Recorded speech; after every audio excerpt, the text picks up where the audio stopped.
Bonjour, bonsoir tout le monde et bienvenue dans ce 107e épisode de l'ESC Made in France. Un épisode où nous sommes 4 de réunis. Bonsoir Adil. Bonsoir. Bonsoir Gwen. Bonsoir. Mais également bonsoir Mike. Salut tout le monde. Aujourd'hui nous allons parler en grande majorité du junior, surtout des 3 chansons et de l'extrait qui sont sortis cette dernière semaine, ce week-end même on pourrait dire. Mais tout d'abord, un hommage. Nous voulions rendre hommage à Peter Horton, qui est décédé le 22 septembre à l'âge de 82 ans. Il avait représenté l'Autriche à l'Eurovision 1967 avec la chanson Warum es 100.000 Sterne gibt. Il avait terminé à la 14e place.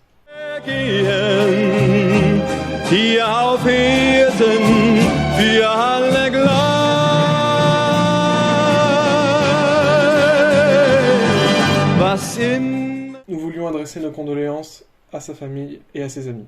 Mais également, nous voudrions apporter notre soutien à Danny Street, chanteur du groupe Voyager qui a représenté l'Australie cette année avec la chanson Promise. Il a révélé sur Instagram être atteint d'un cancer en stade 4 et nous voudrions du coup lui apporter tout notre soutien et beaucoup de courage dans cette année, dans ce combat qui s'apprête à prendre.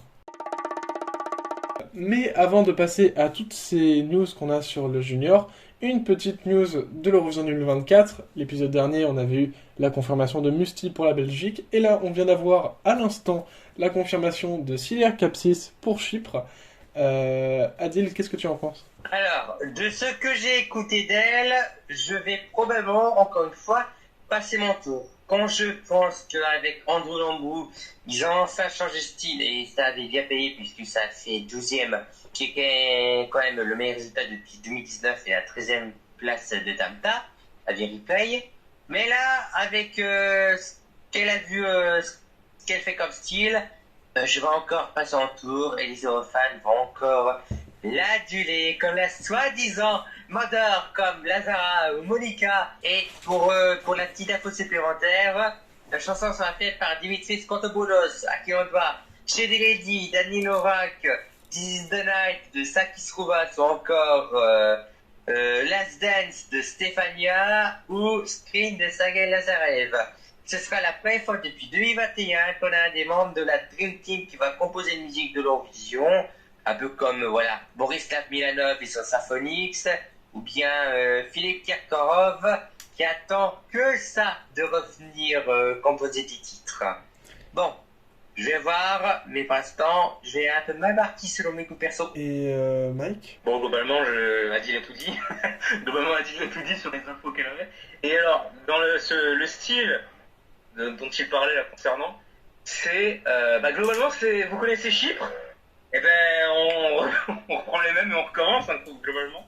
Ça va être de la pop assez américanisée. Ouais, justement, sur ce que avait dit Adil, je trouvais pas qu'ils avaient changé de genre avec Andrew Lambrou, honnêtement. Ça a pas vraiment changé. Oui. En fait, c'est une balade pop pour un peu rock, digne un peu d'Imagine Dragons, donc... Voilà, c'est un petit côté un peu plus power ballad peut-être, mais en tout cas ils ont gardé un peu le style très radio, très commercial etc. Finalement, très commercial. Très hit, hein. C'est ça. Très hit. Donc a priori pour 2024 ils vont rester là-dessus, donc à voir, hein, les gens risquent de kiffer. À titre perso, ça part pas pour, mais en tout cas de ce que j'ai vu, elle danse bien, elle chante bien, donc c'est l'essentiel. Donc oui. Voilà, donc on peut s'attendre à un petit break de danse dans cette chanson. C'est ça. Nous allons commencer les chansons du junior et on va commencer par les Pays-Bas qui ont tenu leur sélection Junior Song Festival et où la chanson Holding On To You de Sep et Jasmine en est sortie vainqueur tout simplement. Adil, qu'est-ce que tu penses de Holding On To You?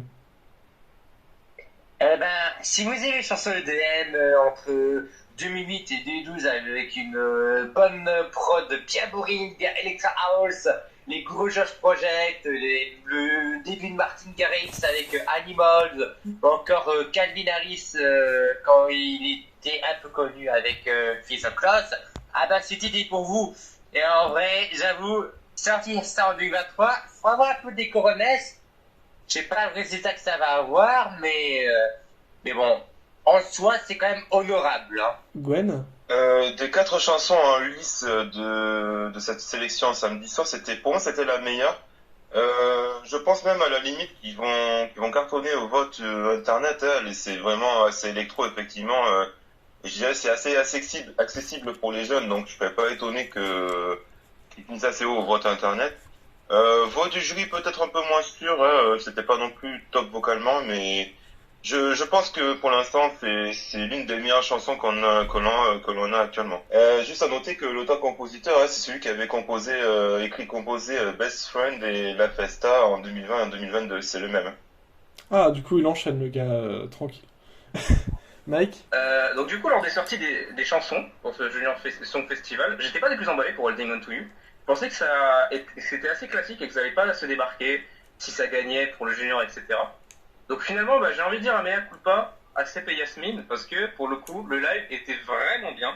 Le côté EDM, il marche vraiment bien pour le live et finalement, je retourne complètement ma veste et je décide de dire que c'est un potentiel candidat pour remporter le junior. Pour moi, il y a moyen qu'on soit aux Pays-Bas l'an prochain. Ça peut totalement faire un bon résultat pour le public et tout.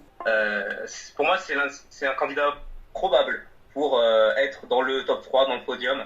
Et c'était déjà mon avis l'an dernier. Je me disais déjà que les Pays-Bas pouvaient gagner. Cette année, c'est pareil. Donc, j'ai une chose à dire, les Pays-Bas, vous êtes trop forts. Les Pays-Bas, du coup, je suis content parce que c'était ma chanson préférée de la sélection. Bien que j'ai été surpris de la non-victoire de Magic, même si j'ai pas encore regardé la performance je ne sais plus comment il s'appelle, Duran, je crois. Mais du coup, j'étais étonné qu'il ne gagne pas, mais du coup, je suis très content que cette chanson l'emporte, parce que je trouve que cette chanson est vachement entraînante. Elle est pas répétitive parce que ça peut être le risque avec ce genre de musique que ce soit assez répétitif, mais c'est pas le cas. Et, euh, et surtout, je sais pas si vous avez eu ce sentiment vous aussi, mais j'ai trouvé que ça ferait une excellente common song. Je pense que c'est le côté EDM qui m'a fait penser ça, mais Ouais, c'est pas faux. ouais, voilà, je trouve que c'est des sonorités qui rassemblent, qui sont franchement très cool, et effectivement, c'est peut-être un potentiel contender pour la victoire. On part en Pologne avec Maja Krzyzewska qui a remporté la sélection, je ne sais plus comment elle s'appelle cette sélection, mais avec la chanson I Just Need a Friend. Adil, qu'est-ce que tu en penses? Danza na Success. Santana Success, c'est vrai, voilà. Adil, qu'est-ce que tu en penses? C'est une balade qui fait son taf. Ça change un peu des prises de contribution de pop assez dansantes de la Pologne.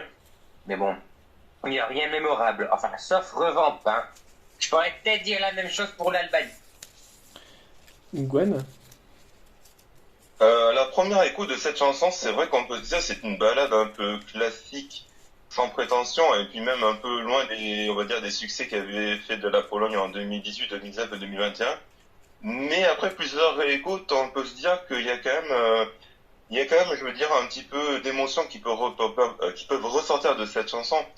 Je veux dire, voilà, c'est assez plaisant de l'écouter, mais à voir ce que ça peut donner en live à Nice. Je dirais que le jury peut apprécier, peut-être un peu moins le public, mais on peut avoir une surprise, qui sait, ça peut fonctionner aussi. Moi, personnellement, j'apprécie bien la chanson, ça me dérange pas. Mike?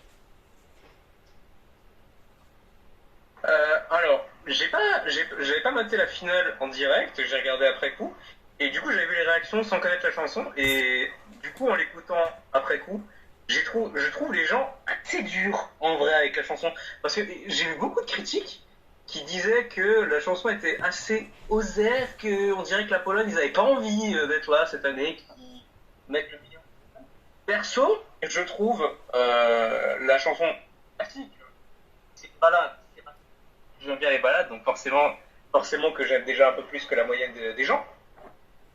Mais je sais pas, je trouve qu'il une bonne variation de tonalité, Maya a une bonne voix pour le faire. D'ailleurs, ça aussi, j'ai vu beaucoup de gens gueuler sur le fait que c'était pas son adversaire, Léon Olek, qui n'a pas gagné. Mais perso, je trouve que la chanson marche mieux avec Maya. Mais ouais, je trouve qu'il y a une bonne harmonie, ça marche bien. Donc je pense que ça peut bien se débrouiller. Après gagner, non, je pense pas. Mais ça peut tenter de viser le milieu de classement et c'est tout ce que je leur souhaite. Personnellement, la Pologne, effectivement, je suis désolé mec, mais personnellement je trouve ça assez osé, effectivement. Enfin, j'ai trouvé ça assez classique les trois quarts du temps, mais je trouve que l'élévation à la fin, par contre, est magnifique. Je suis pas convaincu qu'elle sera très mémorable à Nice, mais voilà, c'est un peu tout ce que j'ai retenu de cette chanson finalement. Ça a l'air d'être une chanson contre le harcèlement, il me semble.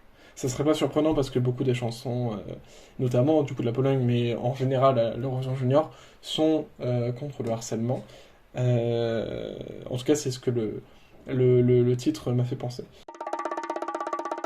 On part en Albanie avec la gagnante du Junior Fest, Viola Giseli, qui a gagné avec la chanson Bota Ime, Mon Monde en français. Adil, qu'est-ce que tu en as pensé? Vous voyez ce que je dis sur ma gain? Je dis c'est pareil, c'est juste. Ouais, c'est écouté, mais bon, je vais pas retenir ça. Ça va faire comme l'année dernière, hop. C'est quoi cette chanson? J'ai oublié. Gwen? Bon, la chanson de l'année dernière, c'était Paquez Diel, donc voilà. C'était sympa, C'était la balade avec la jeune fille. Pardon? C'était sympa, Paquez Diel. Oh, c'était sympa, oui. Mais là, cette année, je disais que les Pays-Bas sont prêts à gagner l'Eurovision Junior. L'Albanie, au contraire, je pense qu'ils sont pas prêts à le gagner, et loin de là même. Même je tends à dire que je regrette même la chanson de l'année dernière. J'ai raté un petit peu la section albanaise. Bon, c'était pas comme l'année dernière, c'était pas vraiment excellent, franchement. C'est vraiment, c'est même, je me pose la question, je me dis, mais que fait l'Albanie à l'Eurovision Junior? Enfin, j'ai l'impression que c'est le pays peut-être que j'aime le moins. Il y a peut-être une ou deux chansons que j'aime bien, comme par exemple 2021 ou je dirais peut-être à la limite 2018. Mais tout le reste, vraiment, c'est pas vraiment terrible. Et là, j'ai l'impression même que le pays a touché le fond. Enfin, elle chante bien. Bon, je peux pas dire qu'elle chante mal, mais vraiment, pour moi, c'est limite dernier l'Albanie et puis un petit tour et puis s'en voir. Enfin, je sais même pas s'ils seront présents l'année prochaine. Hein. Je sais pas, je le prédis, mais je suis pas confiant. Voilà, c'est tout ce que j'ai à dire. Mike? Je vous défends de parler mal de Paquez Diel, c'était vachement bien. Non, en vrai, non, mais alors. En vrai, moi j'ai dit que ça me dérange pas. Mais non, mais en vrai, l'an dernier, j'étais pas très convaincu lors du studio, mais lors du live, j'étais bluffé, genre vraiment. Mais bref, donc cette année avec Botaime, je trouve la chanson assez frustrante, parce que dans le sens où il y a plein de moments où je me suis dit ah ça va décoller, ah ça va partir, ça va péter, ça va être super, et finalement non, et du coup c'est vraiment dommage. C'est vraiment dommage, d'autant plus que Viola elle chante bien, tu vois. D'autant plus que voilà, vraiment c'est stylé. Et en plus, il y a un mélange balade avec un beat un peu bizarre, tu vois, genre un peu voilà, je sais pas comment l'expliquer, genre beat d'un son de rap, tu vois, d'un truc comme ça. Je sais pas comment expliquer le truc, mais du coup, je trouve en soi ça peut donner un mélange de ouf, tu vois. En soi ça peut être exceptionnel, mais là pour le coup, je trouve que le mélange marche pas trop bien. Donc après avoir, il y a moyen que la chanson nous surprenne avec le studio, mais en l'état, je suis vraiment pas confiant pour le résultat de l'Albanie, malheureusement. Bah écoute, je suis pas confiant non plus sur le résultat de l'Albanie, mais pour le coup, j'ai bien aimé. Je trouve que la chanson a quelque chose plutôt d'envoûtant. Et surtout de pas commun à l'Eurovision Junior. Effectivement, tu parlais de mélange des genres. Effectivement, il y a un côté qui est pas commun, et j'aime bien cette sorte de prise de risque, et surtout, j'aime beaucoup la voix de Viola. Une voix un peu cassée, mais qui fonctionne très très bien. Après, c'est sûr que c'est pas la chanson du siècle, et je pense vraiment pas non plus que l'Albanie fera un résultat dingue à cette Eurovision, cette Eurovision Junior. Mais moi, chez moi, ça marche. C'est pas ma préférée pour l'instant, je préfère les Pays-Bas, mais j'ai bien adhéré à Botaime et ça me dérangerait pas de l'avoir dans ma playlist pour le coup. On passe à l'Allemagne. Pour le coup, on va parler d'un extrait parce que les chansons ne sont pas sorties entièrement. Mais c'est Fia qui a remporté la sélection allemande, qui je crois était en ligne, avec la chanson Ohne Wort, sans mots, qui est une chanson qui est à la fois chantée en allemand et en langue des signes. Adil, qu'est-ce que tu en penses? Alors, langue des signes, c'est assez original pour la chanson, mais malheureusement, elle est assez basique, ça manque quand même peut-être un peu d'originalité par rapport, enfin c'est un peu dans la lignée de ce qu'ils avaient proposé, mais à voir avec le revent, puis surtout en entier. Mais bon, l'Allemagne, je suis pas sûr qu'ils vont, sortir du bonne faille malheureusement. Gwen? C'est vrai que se baser sur une minute, c'est assez compliqué. J'avais quand même écouté les 5 chansons de la sélection allemande. Je trouvais que c'était pas un très gros niveau, mais après bon c'est assez difficile aussi de se baser sur ça. C'était pas la chanson qui m'avait le plus frappé. Je dirais l'avantage d'elle c'est qu'elle a une voix très enfantine et puis elle utilise le langage des signes justement pour sa chanson. Je me dis peut-être que ça peut toucher un peu des personnes. Mais non, c'est vrai que je suis comme Adil, c'est vrai que cette chanson n'est pas exceptionnelle. Et je vois vraiment difficilement l'Allemagne sortir du bottom 5. Après, avoir peut-être le revendre, ça peut fonctionner, on ne sait pas. Hein, je m'avance peut-être un peu trop vite. Et Mike? Déjà, j'avais trouvé la sélection allemande assez décevant pour le coup. Je me disais que c'était assez osé, vraiment j'avais envie que Lenny gagne. Et alors déjà que je trouvais la sélection assez décevante, etc., ma dernière place, c'était Fia. Donc autant dire que quand elle a gagné, je faisais un petit peu la gueule, tu vois. Donc après avoir, c'est qu'un extrait évidemment, puis le fait que ce soit l'un des signes, etc., ça te rend bien. Mais en l'état, je suis pas des plus convaincus. Ok. Moi, j'ai pas un grand avis sur cette chanson, je la trouve sympathique. Enfin, j'aime pas me baser sur un extrait. Donc j'attendrai le revamp et donc la version en entier. Des extraits que j'avais entendus, j'avais beaucoup aimé ce qu'avait fait Lenny parce que le rap c'est pas quelque chose qu'on voit souvent à l'Eurovision Junior, du moins du rap en solo surtout. Mais c'est sympa, Univert. J'attendrai de voir la chanson en entier pour avoir un jugement complet sur la chanson. On part en Ukraine qui a dévoilé ses 5 concurrents pour l'Eurovision Junior, enfin pour le Vidbir Junior.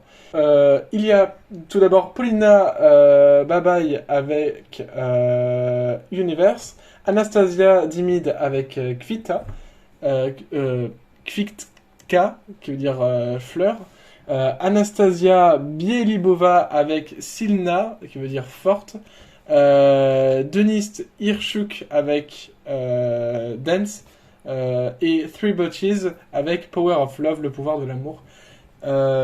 Qu'est-ce qu'on en pense, Gwen? J'ai pris le temps d'écouter les chansons. Je dirais que si d'habitude je dis toujours que je déteste une sélection, celle-ci va faire figure d'exception, c'est tout le contraire. C'est vraiment une excellente sélection ukrainienne cette année avec 5 bonnes chansons. Je pense qu'ils peuvent choisir n'importe laquelle que je ne la détesterai pas. Si je dois faire un choix parmi les 5, je dirais peut-être sur le groupe de filles qui apporte peut-être un peu plus d'originalité, ou j'irais peut-être sur Gvitka, si je dis pas de bêtises, c'est ça, où la voix de la chanteuse est assez enfantin, et puis ça apporte un peu de fraîcheur aussi. Mais dans tous les cas, je recommande vraiment cette sélection ukrainienne, ne pas rater, je pense que on sera pas déçu du résultat. Et pour Mike, je trouve que la sélection ukrainienne est vraiment qualitative par rapport aux autres sélections de l'Allemagne et des Pays-Bas, et avec beaucoup de diversité, avec des chansons plutôt quali, donc vraiment je suis content. Et à choisir, je choisirais Gvitka d'Anastasia Dimid. Et je pense vraiment que ça a le potentiel pour pourquoi pas gagner en fait, pour gagner. Quand je l'ai écouté, je me suis dit ça peut tenter quelque chose.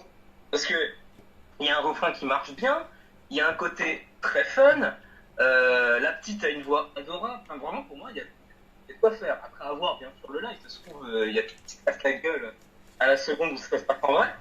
Mais en l'état, je me dis que ça peut tenter un truc. Et pour les autres, je dirais peut-être Anastasia Bielabova, peut-être, ou Paulina Babi. Mais si c'est l'un des deux autres, je serais vraiment pas des plus convaincus pour l'Ukraine. Mais globalement, je suis assez satisfait de ce qui se passe. Et c'est tout pour ce 107e épisode de l'ESC Made in France. Merci Adil d'avoir été là. Merci beaucoup. Merci Gwen. Merci beaucoup. Et merci Mike. Mais de rien. On se retrouve très prochainement pour un 108e épisode et peut-être pour avoir le représentant ou la représentante français à l'Eurovision Junior, parce qu'on a eu des petites news comme quoi apparemment ce serait mercredi. On va voir, on enregistre là, on est lundi tout simplement. En tout cas, on se dit à bientôt. Le podcast est disponible sur Spotify, sur Deezer, sur Apple Podcast, sur Google Podcast, sur Amazon Music, sur Samsung Podcast et bien évidemment sur YouTube. Merci à tous de m'avoir suivi. Bye bye. Allez, ciao, bonsoir. Salut à tous. La bonne soirée.